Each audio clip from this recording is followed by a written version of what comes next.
Hello, it's Matt for Guitar Nerds here, and I'm here with Scott from Vasa, and we're looking at his awesome, slightly smaller than some of the other pedalboards we've seen today, but there's some really interesting bits of kit on here. I'm really excited to kind of plug it in and hear it. So, so we'll start with the guitar, and we'll work your way through your signal chain. So, sort of what you're playing and. Cool. I play a Fender Roadworn Player Telly. That's such an awesome looking guitar. Yeah. I'd like to say I didn't buy it for the looks, but I absolutely did. No, but I mostly bought it, like I was playing it in the shop, and just, I don't know if you can kind of see it, just the way the neck has no finish on it at all, just been totally sanded down. Like, I think a lot of people do that to their necks, but I mean, obviously that was done sort of in factory, but it just plays so much nicer than like a big sort of thick lacquered neck. Like, it just feels so much better. I think it almost makes you play differently. It certainly makes it feel totally different to anything else. So I tried it in the shop, and I was like, yeah, I've just got to have a guitar that feels like that, and it looks awesome as well. And I just love the way it sounds. It's not a traditional telly, it's got the humbucker in the neck, but I tend to play it in the middle. I just feel like that's the best sound on it, is just using the single coil on the humbucker. But yeah, it's just really nice. It's just got a lot of nice little touches, like the control switch has been reversed on it. Like, that's how they come. Like, I think a lot of people do that to their guitars. Yeah, it's quite a common thing now. You're seeing quite a lot of people do that. But again, that's another thing they did in the factory, just to make it easier to reach the volume switch, and you're not knocking your pickup selector all the time, which I can't stand, which annoys me a lot. But yeah, that's my guitar, and I've been playing that for about 5 or 6 years now, I think, and kick the shit out of it, but it still works. So yeah. Awesome. And so we go into Pedalboard, and you're also running a switching system, but you're running sort of maybe a slightly less complex one. Yeah, it's slightly more my level of it's not as complex as the ES8 and that kind of thing. It's a little bit simpler. It's fully programmable. You've got 8 loops for pedals, and then you've got like 8 banks for sort of sounds per bank, which is really cool. So I basically have one for every song, like in a Vasa set, which is really super useful. I definitely couldn't go back to not having one. I think when you start using them, like you then do start to rely on them a bit, just for kind of like not just ease, but in terms of, like I said, in terms of creativity and kind of what you tend to do things that you then physically wouldn't be able to do, sort of tap dancing. I have been looking into a new looper though. Like, this one's great. It's fantastic for what it does, and it's cheap as well. It's only about 85 quid or something like that, which is so cheap compared to a lot of them. But I have been looking into something different, just to give me a bit more versatility, but that means getting a bigger board. And like, I used to have a bigger board, like probably I had the Pedal Train Pro, which is maybe another 3 or 4 inches on that, and I downsized and then regretted it.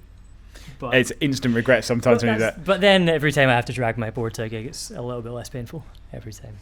So, so what sort of pedals are you running? We've got some sort of. I personally have not seen this before. So what have we got here? This is by a company called Old Blood Noise Endeavors, who are from America somewhere. They're not that easy to get hold of over here. I think there's one online shop that does them. But basically, they do really cool sort of atmospheric kind of reverby pedals. Like, they've got like a really nice like oil can delay that they do and stuff, but this one is like a reverb pedal, which has 3 different kinds of modulation on the reverb tail. You've either got a flange, which is kind of, sounds horrible, but it's cool if you like that sort of thing. The filter, which is kind of sounds like an auto wah kind of thing, but just on the reverb tail. And then the tremolo, which I use quite a lot, just gives the reverb tail this sort of like movement to it, which just sounds really cool. And you've kind of got like a hold function here, which is sort of the electro-harmonics freeze kind of thing. You'll just hold your signal for a bit. Or you can turn the reverb all the way up, and that'll hold whatever you're playing at the time as well, without holding it down, which is cool. So you get some really sort of... It's some of those features you start to see in a lot of pedals these days, but they are like incredibly useful. Yeah, absolutely. Just for like creating atmosphere and stuff. I don't tend to use those sort of features live or anything, but for playing around at home, that's the most fun you can have, I think. And once again, the inclusion of some sort of pitch-based effects. So sort of how are you using those? And I have 2 different pitch effects. I have another one, but I don't really use it for the pitch shifting thing. I've got the Pitch Bay by Earthquaker Devices, which is a pitch shifter with built-in overdrive as well. which you can't fully get rid of, which makes it quite a dirty pedal. Even with like the gain knob here all the way down, you've still got like a little bit of dirt coming through, which is cool because I don't really run a clean sound. I just kind of have it a little bit dirty all the time anyway. But I really, really like this pedal. It's probably my most used pedal. It's pretty much on for the majority of the time when we're playing. And I have a Pitchfork by Electro Harmonics as well, which I mean, it's really capable of doing like 100 different things, but I just use it for octaves, just because it's a nice small package. And they track very well as well, don't they? Yeah, they track fantastically.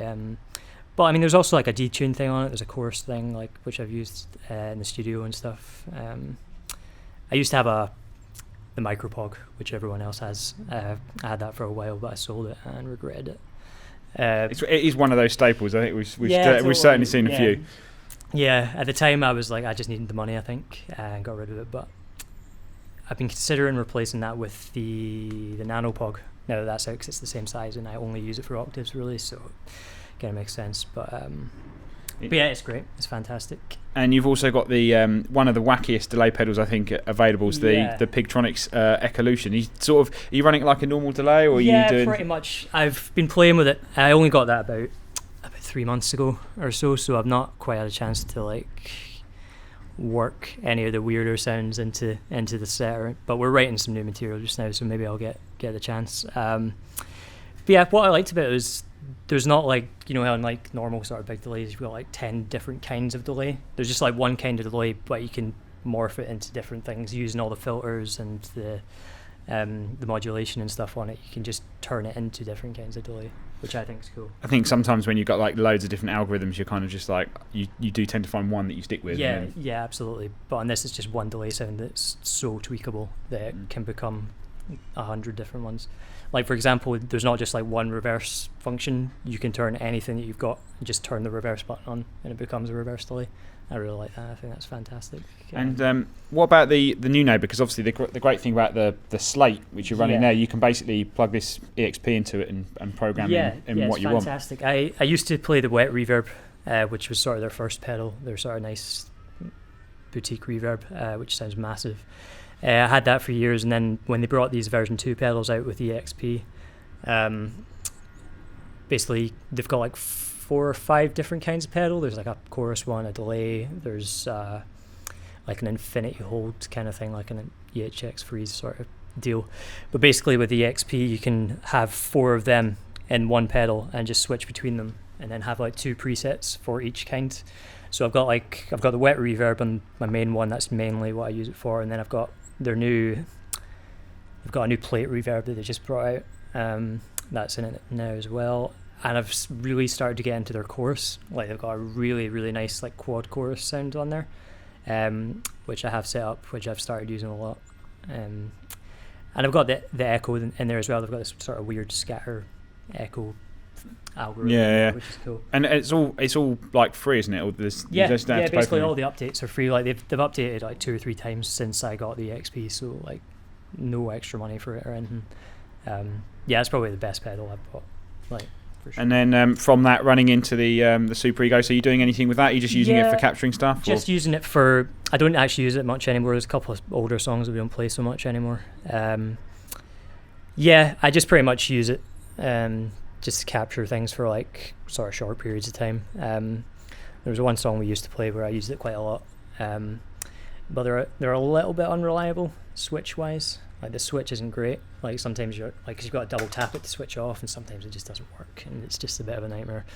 But a very fun pedal to play with, again at home and stuff, just like messing around and like putting stuff in the loop of that is great. Like there's a wee send return thing, so you can put any kind of pedal you want in the loop of that. Do you do any of that on your board, or you just kind of? No, it's fairly simple on the board, just to keep things easier. It's just a space thing more than anything, to be honest. If I had the space to like put 4 different pedals in the loop there, that's why you've got to go back to the Pro. Yeah, it's gonna have to happen, I think. Cool, and we're running just into the Roland Blues Cube setup, sort of relatively driven. Yeah, a little bit dirty. I like to have a little bit. Cool. So should we plug it all in and run through a few of your favourite usable sounds? Cool. Sure. So we've got everything plugged in. So what are we going to hear first? First thing is probably my main sort of drivey sound with kind of a bit of octave.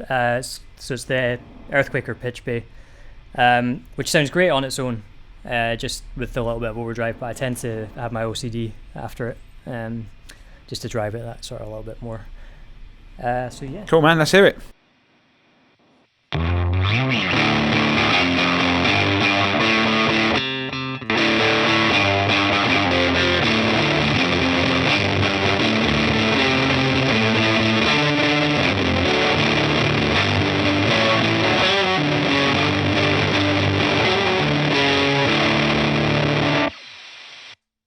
Cool. I like it. That pitch bass sounds awesome. Yeah, it's really cool. It doesn't really sound like any other pitch shifter that I've ever used anyway. It's just got that little bit of filth and warble to it. Cool. And have you got anything that you can show us on the reverb you've got there? Yeah. Just get to where I use that. 6. Nope. Yeah. So this is the old Blood Noise Possession with the tremolo. The tremolo on the reverb tail, which is really, really cool. Cool. Let's hear it.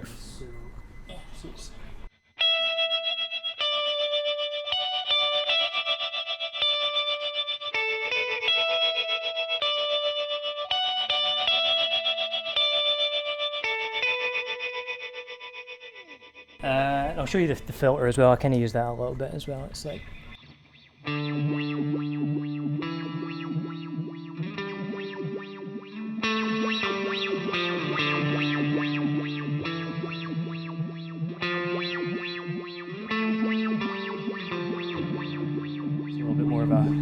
Wacky one, I guess, but yeah, I use that a little bit. Cool. And anything else that you kind of want to show us that you kind of use sort of regularly, or anything that sounds sort of bizarre? I guess I've got the kind of cheap trick. The one Boss pedal I've got is the super shifter. It's just kind of at the end of my chain. I just kind of use it for the old that old sort of overused by anyone That's what who's never played with one of these. That's what it's there for. Yeah. But I kind of use that a couple of times in the set. I try not to just like stand on it. I try to use it a little bit sort of in the songs to sort of try and get like some of the quicker ones rather than just going like just sort of letting it do its thing. But yeah, that thing's a great tool for making you sound awesome with very, very little effort. Awesome. So that's amazing, man. Some awesome sounds in there. So where can people kind of hear the Pedalboard in action? You can get all our stuff for our debut album at vasa.bandcamp.com, and wearevasa.com, where you get all our social media stuff. Cool. Yeah. So there you have it. Don't forget to like and subscribe for more videos, and we'll see you soon.